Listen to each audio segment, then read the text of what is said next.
welcome to the 15th episode of our Bamboo Chalupa digital marketing podcast. As always, my name is Brett Snyder. I am the owner of Knucklepuck, and I'm joined by my co-host, Nate Shiver, the author of shiverweb.com. Hello, hello.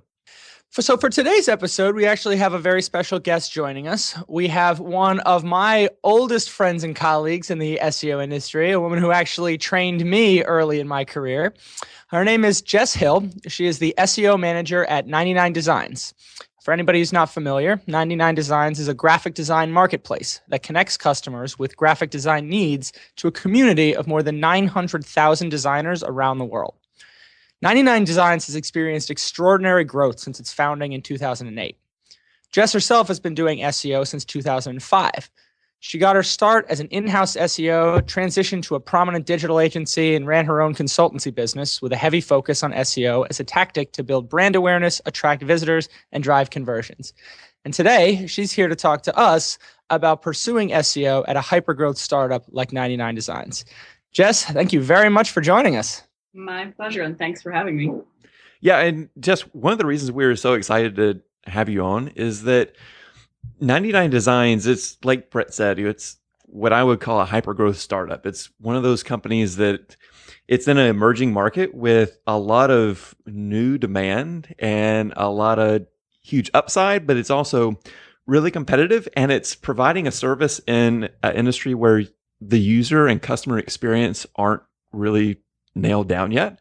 So before we start talking about marketing and SEO, how is working as a startup different in your experience than, working as on the agency side or within a company?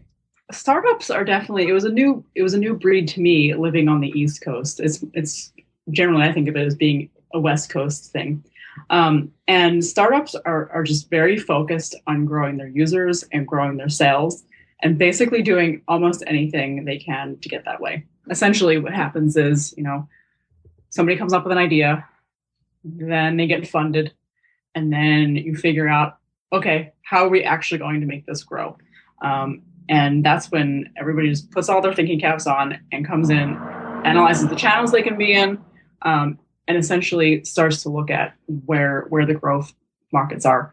And specifically for us, SEO has been a giant channel for us.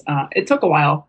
I've only been there for 2 years myself, but they had a good base before I got in. And so when you talk about, SEO obviously being a prominent channel, and, I'm sure that you don't give yourself enough credit for how much of that you've actually driven for 99designs. But when we talk about the actual strategy that goes into pursuing that type of a marketing approach for a startup, especially one that is growing as quickly as 99designs is, how would you describe your approach to digital marketing, and specifically how you utilize SEO to be able to continue to grow those users and grow those sales, and kind of as you said, in any way possible? Approach to digital marketing. I like to take a very holistic approach. That's always been my philosophy, especially when it comes to SEO. But how can you relate to people in your marketing, and how can you make them feel comfortable with your product? And that's kind of transferred over to everything that I do, and that is specifically what our team has been working on, is figuring out, who our customers are, how can we talk to them, and what the best way is to approach them. With SEO at 99, we like to take also a holistic and organic approach. I'm personally pursuing a very big content strategy at this point. I know that content has gotten to be very big these days, a lot of buzzwords going around it. But honestly, what we found is that when you can produce something that relates to your customers, it attracts engagement, it attracts links, which, as SEOs, we do want to get those. But in general, it makes people trust your brand more too. So it's a play between building up your brand, and then when people find your brand in the search results for whatever term it might be, whether it includes your brand name in it or not, they come to recognize you and they come to trust you. So we've definitely been digging into our own numbers, finding out stories from our own customers, and using our own data to tell everybody what's been going on, and looking to attract users and links and all that in a very holistic way. I thought it was very interesting that you talked about, a couple of times relating to the different people in your market. And 99's market it's broad if you think about it, where you have people who are looking for everything from logo design to website design to things like packaging and labeling. There's, book and magazine covers. So how might you approach kind of this relate to your people especially in terms of content, when it does have a little bit more of that diverse focus? Sure. We generally tend to focus a little bit more on our business customers in general. That's where we've seen the most growth for us. In terms of products or more like t-shirts and things that would be related to consumers, that's actually an area we're just delving into. So mainly we've been looking at small business customers and how we can service them. But we do realize that there are other places and other markets that we are in as well. And sometimes, to be honest, our product isn't always delivering what somebody expects. So for example, when somebody finds a t-shirt design and it's just a normal person and they don't realize that you're not actually getting the t-shirt, you're just getting the design. So that we have had challenges in our messaging. And even though, say, we'll drive traffic to the site from SEO, they get to the site and they're like, oh, I'm not really sure what I do with this.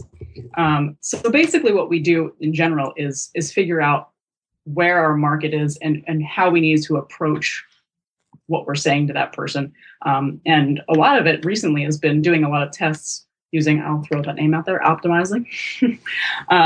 So through our A/B tests, we've actually come to realize that often what the consumers need isn't what we're generally serving. We've generally focused a little bit more on our small businesses recently, and a little bit less on what's going to be delivered to our consumer market. And really it comes down to, what are we really good at? When we started, we were originally a logo design company, and most people know us for that. So it's a little bit easier for us to focus on that and take that to where it can go. And then we kind of pocket out where everything else is, and eventually work on that. That's interesting, where it sounds like jumping back to being at a startup and then doing all this testing. It's interesting to me how you guys are almost doing little product market fit tests, and how it's almost like you have all these little things that add up to a whole. And I think about a lot of times at an agency or at an established company, there's a tendency to have one established master plan that you run with, instead of doing all these little small tests that, when they all add up, actually turn out to be sort of a holistic approach like you talked about. And I think it comes down to wanting to see the forest for more than the trees, but also not ignoring the trees. The individual kind of core competencies that, the business offers are all the things that you're going to be able to hammer home on. Things like logo design, being able to really say, all right, how do we serve specifically our logo design audience? Now that we understand that, we test and we understand what messaging works for them. How can that be applied to some of our other digital design or website design products? How do we find things that are complementary and then use our content strategy to be able to support this holistic approach, to use any of the other messaging that can go into it? I always think it's very refreshing to hear when companies put in the time to do the tests, because they take a lot of time. And it's something where you need to be able to invest not only the time it takes to build the test, but also wait long enough to be able to find results, statistically significant results, and then be able to translate those results into what does it mean for our actual strategy. I know with our company, we do tend to be a little bit different than a lot, just because a lot of our markets tend to be a little bit different. So the logo design market is very different from the website design market. Yeah, so we have to be very conscious of what we're doing. What's the process and the thinking that goes into prioritizing these different markets, especially when I would assume it takes a lot of time, testing, and research to figure out, what are people really looking for and what are they expecting when they're looking for business cards versus t-shirts versus logo. And when you're trying to define that strategy, you have to know a little bit beforehand. So could you talk a little bit about, how that gets set? If you look for any feedback to indicate that you have some traction? Sure. So a lot of times we'll test in AdWords. We do a lot of AdWords, and that'll translate into many other things. Maybe that's a segment. For example, book cover design was something that we fell into. We realized there was a really nice need for independent booksellers to have a low-cost option to get a book cover design as opposed to going through a big publisher. And that was a funny one because we never expected for that to really be like a really great category for us. It was something that we started to notice in AdWords, and we were doing pretty well in SEO. And then this eventually led us going to the Book Expo of America in New York City and having our sales team go up there and start talking to people. To answer your question, Nate, we basically just, generally speaking, test in AdWords. And since we have a very good base in SEO, we can also see where traffic is coming. Since we generally have some good rankings across many of our categories. And if we see where the traffic is coming from and if we're getting sales, that's generally speaking an area that we will begin to pursue. Additionally, we've also surveyed our customers just to see what type of industries they're in. And that's also something we've been looking at is like, where can we go in these industries and do we have content for these industries specifically? So, it's a lot of a combination between AdWords and SEO. I think that's interesting. Going back to just, again, we keep circling back to this idea of a hyper-growth startup where you are looking for exactly what you said, the very first comment that you made. You want to be able to grow users and grow sales in any way possible. A logo design company, a traditional logo design company, probably doesn't consider book designs or what was it, the American Book Expo? Book Expo of America. Book Expo of America. There you go. A traditional logo design company probably doesn't think that way. You're not thinking about these kind of complementary opportunities. Things that say, rather than what service do we offer, like what problem do we solve? The problem that 99 solves is that people need an affordable way to be able to get high quality designs. People make decisions visually. They have an opportunity with a design to have a first impression that you don't necessarily have, in an offline, environment. People make snap decisions, and giving people an affordable opportunity to be able to leverage, I think you mentioned over 900,000 designers to be able to find the right fit for your particular product. So again, it comes back to solving a problem rather than simply saying we offer this service. It sounds like you position it largely as we provide this solution. And then you're able to go in there and test and say, all right, where can we apply that solution in different industries? Absolutely. That's exactly how we started. It's a great story. And often we get a lot of controversy surrounding our topic because our model is based off of contest. And there's a big chat about anti-spec work. So with spec work, basically what happens is designers essentially make a concept or a design and submit it before they actually get paid. And you can imagine that means they're working without getting paid, and they may not even get paid for it. So as a general rule of thumb, the design community does not really enjoy that concept. So this allowed our model to disrupt what was going on in the design world. And clearly we've gotten a lot of controversy for it, but in the end, we've created a product that allows customers to get something, a graphic design need, fulfilled at an affordable price. And we've never said that design agencies aren't worth their value. It's just some people can't necessarily afford them. So we're providing a solution for those who are just starting up, don't have a very large budget, and want actual quality design work. And it comes back to knowing your audience and being able to relate to the people in your market. The people in your market are not the ones that can afford, your, multi-billion-dollar design and, with their own creative directors and, all these other kind of aspects. Extremely valuable resources if you can afford them. But it's, this goes back to that holistic approach and, really relating to the people in your market, knowing exactly who it is that you can go and build trust with, that you can go and engage with, and focus on those customers themselves, and understanding that your customers, again, are not necessarily people who are retaining large agencies. They're customers who don't have the financial resources to do so. but they also still have design needs that can be met through a slightly different application of the same general product. Exactly. All right. So we have the startup mentality of user acquisition, growth, using different channels, PPC, customer surveys, landing pages to get really, really aggressive user acquisition.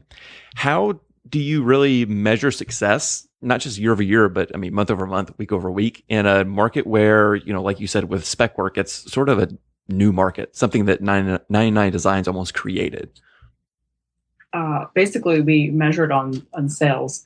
It's pretty straightforward. It's actually interesting because we're sort of this hybrid e-commerce site where we're not offering a physical product, but the minute somebody launches a contest, we have a conversion because we've collected money in escrow. We have some very quick feedback, especially in AdWords, on whether somebody launches a contest or not. Now, I will say the one thing is conversions take a little bit longer. If you can imagine, you know, you're ready to do this, but then you get to the next step, which is actually describing what you need.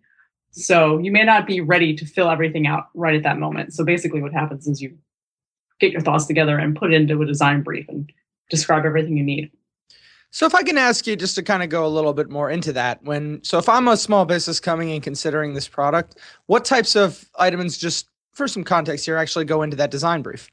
Any sort of idea that you may have on, say, colors or fonts, or if you have a mission statement already, even who are you trying to reach?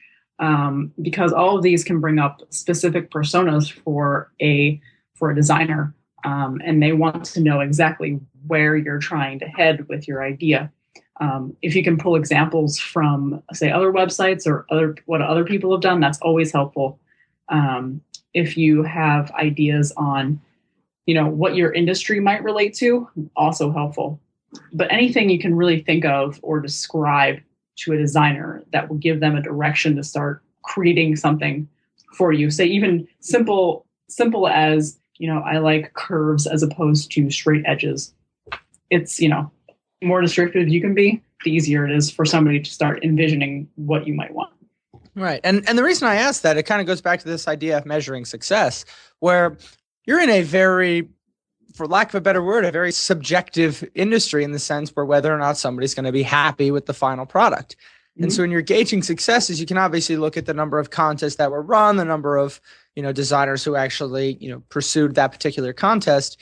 But at the end of the day, you have been able to grow, you know, the SEO side of things, and 99's been able to grow as a business because ultimately the customer needs to get what they want out of the designer. You know, if there's no sort of a connection between what the customer wants in return for their, you know, whatever money that they're spending, you know, then the business doesn't grow anyway. And I think that kind of comes back to this idea of being able to measure success and being able to understand how do you, as the SEO manager, balance the fact that, yes, we need to be able to drive more contests. We need to be able to drive more, you know, more users that actually come and engage with the site. But we also have to make sure that we are creating the appropriate design brief, for example, so that when we get people there, it continues to build that trust and it leverages that. And so I think that kind of comes back a little bit more to specifically in terms of how do you address the needs for short-term goals, which is driving the, you know, the, say, increased number of contests versus more your long-term or medium-term goals. We'd say we need to say, hey, maybe we have returning customers. Maybe now we have designers that we want to stay engaged with the actual, you know, with 99 and not going out there and trying to pursue some other opportunities. So how do you kind of balance those, in a lot of ways, very subjective criteria that go into whether or not somebody is happy with the product? How does that translate into what you are going to do from a marketing perspective in terms of ensuring that the brand messaging, the content strategy, any of the engagement initiatives that you're running align with both the user who is submitting the contest and the designers who are engaging with that contest? That was a great question, Brett. We have actually developed an entire community of designers. We have a specific team that just deals with designers. So we make sure that they are doing everything they need. They understand our platform and understand what the customer wants. And if they have any questions or even want design tips, they deal with our entire design community team. So we've created this very specific team for that need to make sure that our customers are happy, because it obviously is a major part of what we do, because since it is so subjective. And I think one of the ways that the customer can see that is when designs are submitted, the more they give feedback, the more the designers respond to that. I realize that's not answering the question entirely, but that's part of it. It's direct feedback from designers to customer and back to designers. And, well, it goes back to, we talked about feedback when it came to the A/B testing. We talked about feedback when it came to running the AdWords campaigns. I think that's an extremely valuable asset to consider when looking at your marketing, because you need to be able to take these almost infinite feedback points, and there's so much you can learn about that to be able to translate into strategy, or being able to take very micro pivots to be able to say, all right, let's know that we're at least going in entirely, perfectly in the right direction here. So I don't mean to cut you off on that, but I do think that it's important to, for our listeners to be able to really recognize how, the value that these kind of micro pivots offer and these different feedback points do, to be able to allow you to be successful in your job, which is ultimately to drive increase from that organic channel. Very true. And just to finish up this whole point and move on to the SEO part of it, one of the things that I probably can't speak to as well is just the fact that our company in general has been very aware of the whole entire process that happens, because it is a process. And so I know our customer support is always on top of what's going on and what are refunds, how many briefs were started today, did somebody abandon their brief? So there's this whole entire process that happens after somebody decides to start a brief. That I don't even think I can go into that, because I just don't know all the details. But it is very involved. So, but the way that comes back to us, to me specifically in SEO, when I have these target keywords that I'm looking for, I try to get into the user's head and figure out, okay, if I were looking for something in terms of graphic design, is this something that I would actually search for? And that's kind of where it begins for me. So in starting to measure success, it's like, have I picked the right keywords? So I basically and have moved into measuring, what type of traffic I'm getting to specific landing pages and what type of conversions I'm getting from those specific landing pages.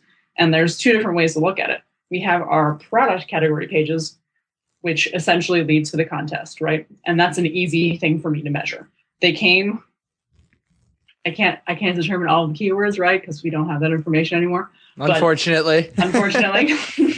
But I can learn from AdWords. They came and then they either converted or they didn't.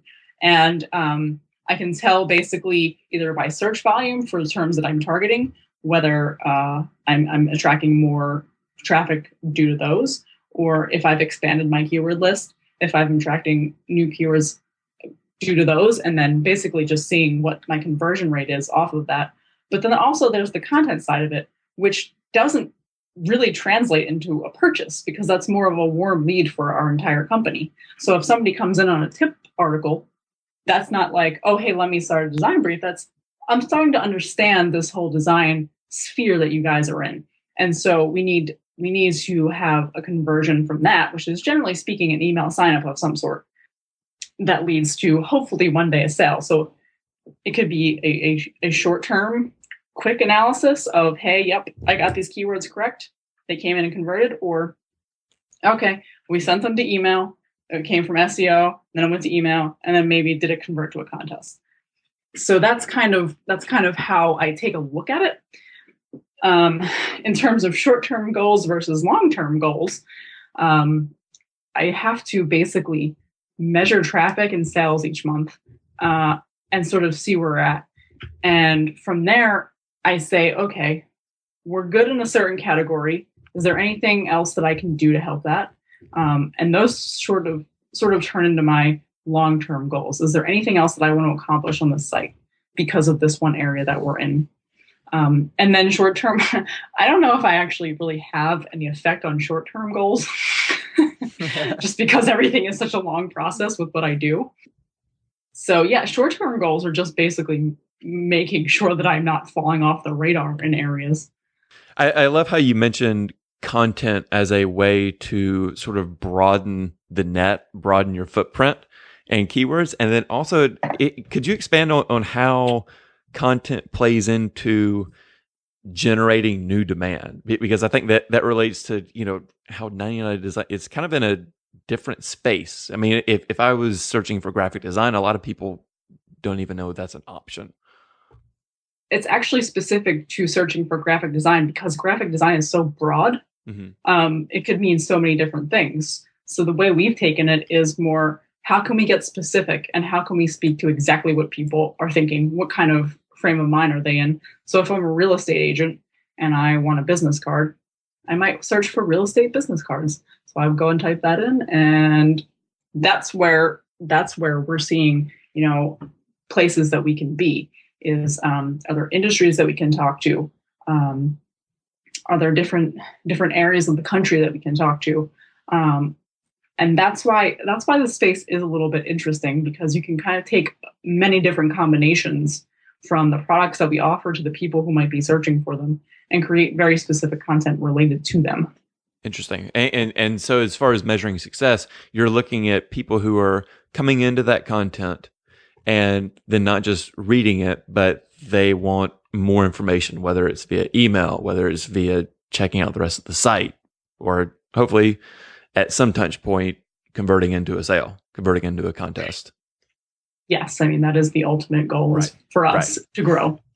Yes. But I want to go back to something that you mentioned a couple minutes ago, where that is maybe the ultimate goal, where the long-term goal is a contest, but maybe the short-term goal is simply the email signups.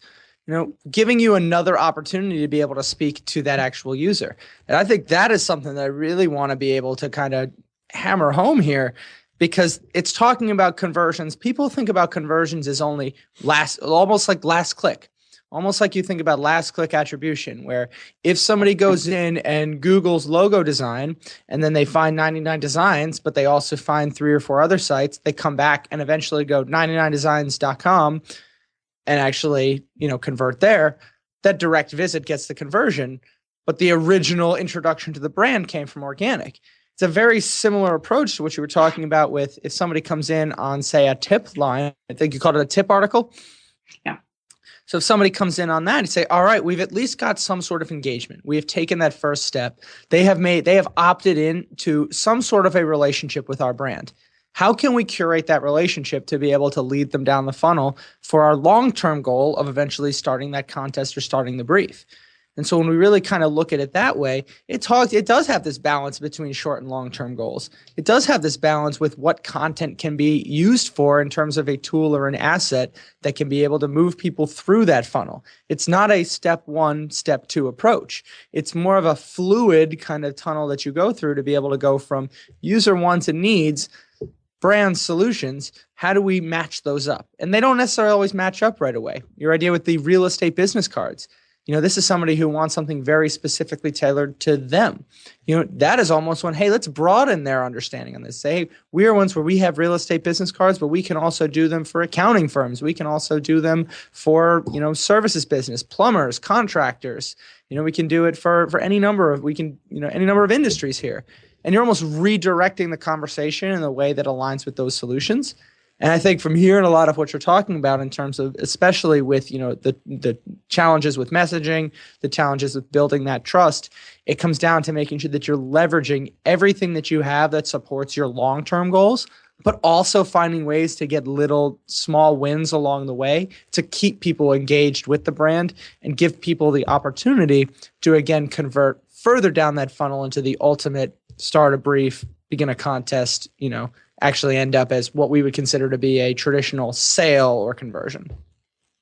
Yeah, great point, Brett. And one thing that you just made me think of was analytics and first click and last click. I sort of take it for granted now, but we have a pretty good analytics system where we're measuring first and last, and we have an attribution time frame. And we've kind of come to some agreements on what we're really looking at. We have new visitors, we have repeat visitors. So we break all of these things down. And when I say I'm measuring things, it's based off of this information. It's not just one little data point that, oh, it was a sale. No, I can actually see, yes, SEO was the first click. And by the way, we actually measure SEO off of the first click and not the last click, which I don't know if many people do. Have you come in contact with many people who do that, or how they're measuring SEO in general? I've really only encountered it to be a last click, especially just the bias analytics where you see the organic line and then you see conversion rate. But especially if you're building out a content strategy for SEO, I mean, I totally agree that it's should be weighted towards the first click. I don't know if you could break it down by landing page. That's what I've noticed. Yeah. Yeah, that's what we've been doing, is basically looking at everything by landing page. And I can also access the last click, but it often makes more sense to look at first click data when you're trying to analyze this. Because like Brett said, it's just going to come back in as, a direct or a brand search. Not that a brand search is bad, mind you, but I'm trying to influence non-brand. Obviously branded as well. They all help each other. But really the growth area that I'm looking at is where can I grow non-brand, and how can our PR help me with branded? Sure. So let's talk about your specific role within 99designs. So you're SEO manager, but like Brett said in the intro, you come from an agency background. So has that given you a unique perspective on managing SEO campaigns for 99designs? And also, what are some lessons that you would give agencies? And then also, what are some lessons that other in-house SEOs can learn, that may not have been exposed to the agency side? I would say that I have a much better understanding of how to run an SEO campaign after having worked at an SEO agency. It's very valuable to have an in-house SEO and have them also working with an agency. I think it depends on how big your SEO channel is. We've actually recently moved into working with an agency. For me personally, I have the knowledge of our product, so I can apply that to all of the ideas that come out of agencies. And I think that's one of the greatest things about agencies. It's just having all these great ideas. They're able to efficiently measure what's really going on in the industry and what's happening. And then sometimes I feel a little bit isolated. I'm not always constantly having that conversation about what's going on in the industry today. It's kind of like me reading an article and thinking to myself, oh, that was really cool. So it's really nice to be able to bounce ideas off of somebody in the agency, combine their general knowledge of all their clients that they have with my product knowledge, and making that work in a very lovely way. So in terms of what I was able to bring to my in-house role at 99designs from the agency was the general awareness of everything that's going on in the SEO industry. It's kind of this weird thing where everything is going on and really everything is staying the same. Understanding what needs to happen to a large scale website, just from working with so many varied clients and other colleagues in the industry, was a giant step for me in coming into 99designs, because nobody really had any SEO experience. They had some really good knowledge on how to develop a site. So it really helped the company begin marketing through SEO, not just developing a site for SEO, because in SEO, it's kind of both sides, right? You need to be good technical and you need to be a marketer too. So we had a really good technical base. Now they needed some help with the marketing side of it, like where to go in specific niches and products. So that's where I really helped 99designs move forward, is taking it from the good technical base that they had and finding new areas and new pockets to grow in. So it was having that experience, in the agency, you get to work with, a small e-commerce site, and then a B2B lead gen, and then a large scale e-commerce site, and being able to take technical lessons from all those and then marketing lessons and plug that into a really awesome development team at 99. Yes, exactly. Yeah. I think also working at an agency, sometimes you're in some really boring spaces and you need to get creative. Not that my space is boring by any means, but sometimes that just helps you think outside the box. So I think that really helped me with 99 Designs too, in thinking of a few things and a few ideas to move forward with.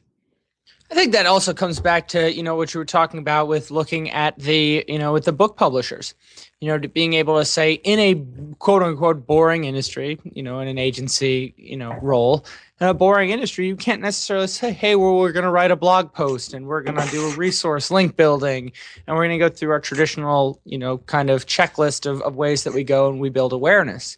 You have to start thinking about what is it that makes our product interesting? What is it that makes enterprise software interesting? What is it that makes compliance and governance interesting?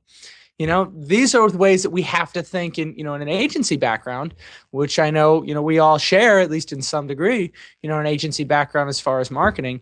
And when you think about that and you think about what you're talking about in terms of being able to identify pockets of opportunities and growth opportunities, that's where thinking out of the box really comes into play. That's where you have to say, all right, everybody is walking kind of the trodden path here. Where can we go and step away from that beaten path and be able to pursue, different ideas or different alternatives? The boring industry example is you do it by necessity because, there's not really the same opportunities as in, kind of a fun, vibrant, dynamic space. But when we're looking at, say, 99, you have that fun, dynamic space, but there's a lot of competition in that space. And when you talk about, being able to find your advantages and find your edge there, you want to start looking a little bit more to the fringes. You want to start looking for, various pockets or subsets of that audience that are not being spoken to right now, that are not being served. And when you have the assets and the resources to serve that audience, that's where we want to be able to come back and work with it. Exactly. And then Nate's your other question about, what do I bring back to the agency now that I'm an in-house? What I bring is being able to apply all of the different creative tactics that we use at the agency, but with a really good understanding of what my product does and what the limitations of my company is, right, are. Cutting through all of the, this is how we're going to measure our success. Here are a bunch of slides on what we would like to go after. No, we can just cut right to the strategy. What are we going to do? Because I understand where they're coming from. Yeah. I don't need them to explain what domain authority is or you've given those presentations. Yes, I've given those presentations. Yeah. Exactly. So there's a higher education level, higher understanding level that I think is, I've done some work with other agencies as well. And it's some of the, the more inspired work because you get to be able to focus specifically on, all right, now let's cut just straight to the chase here. Like, what's the strategy? Being able to say, all right, if you give me this, I understand this. I can use this. Just tell me how to use it. I need you to come with those ideas and organize them in a way that I can take that and say, here's how we put this into action. Give me something that already has some momentum that I could just continue to run with. Yeah, absolutely. And thinking back to my beginning days at the agency, I think one of the things that I learned up until this point now is really understanding what the business goals are and how what you're doing relates back to that. Because sometimes at the agency, I remember just coming up with ideas like, this is going to be a wonderful idea. And it wasn't, because it really had nothing to do with what was going on. So I think understanding what the business goals are is extremely important, and how you can expand upon that goal and relate it to your target market. I like that. Very cool. So I think something we like to do at the end of these, interviews, and you have been a fantastic guest. We really appreciate you being here on the show with us. And I kind of like to ask each ask just one final question. Something's a little bit, not really along the same theme here. And I'll go first, where I want to know where in August of last year, really, I guess 2013, we can't even say last year anymore, right? Yeah. 99 Design launched Swiftly. And Swiftly was really designed for kind of these very small design tasks.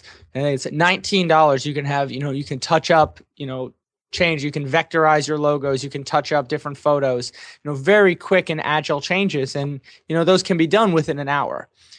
This is a very similar type of service that 99 offers as a whole, because you're being able to get affordable, design resources. But how did this potentially change the way that you had to go consider your market? Did it just simply broaden the market to say, hey, now we have people with medium budgets, but also the almost nothing budgets that need just small changes?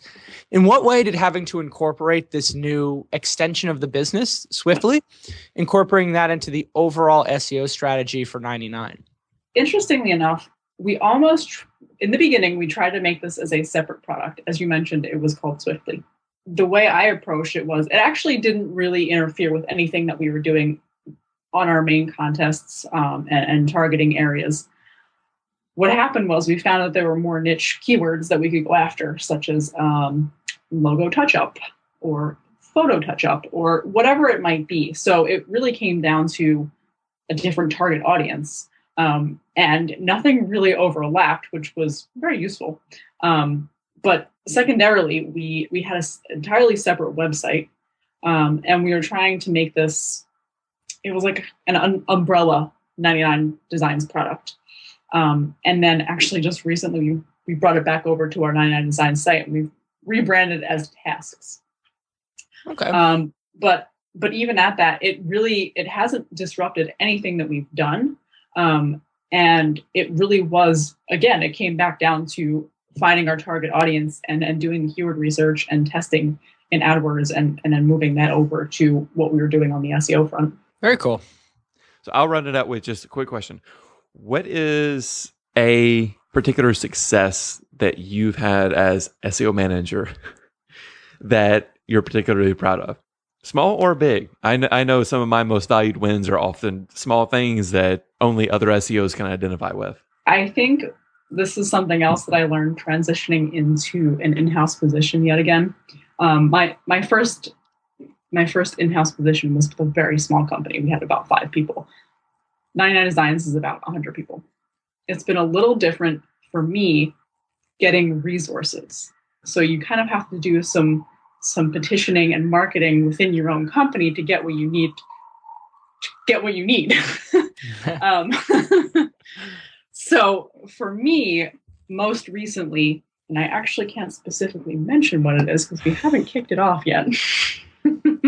Spoilers. But, I know.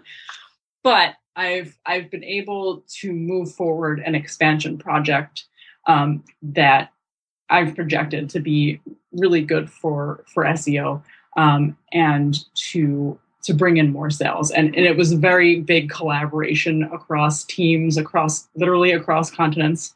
Our developers are in Australia. And this win, it was big for me because it really brought together our marketing team, our product team, and our development team. And I know that's kind of a weird thing, thinking back to being in an agency. What are your big wins? It's like, oh, I got this keyword here and I drove more sales here. But for me at this moment in time, it's actually getting a project kicked off that I know is going to help our company grow. I love that. That's fantastic. Yeah, that's actually a fantastic win. All right. Well, you can find previous episodes, links to things that we mentioned, and our contact information at bamboochalupa.com. And a huge thank you to Jess for being our guest today. Jess, so in addition to 99designs.com, where can people find and follow your work? So you can find me on Twitter. I don't chat that much, but I will certainly respond at Jess Hill. And I also have a website which may or may not be maintained. It is jesshill.me. All right. Well, follow Jess on Twitter and visit jesshill.me. Also, you can subscribe to Bamboo Chalupa in iTunes. So for Brett Snyder, I'm Nate Shiver. Thank you for listening.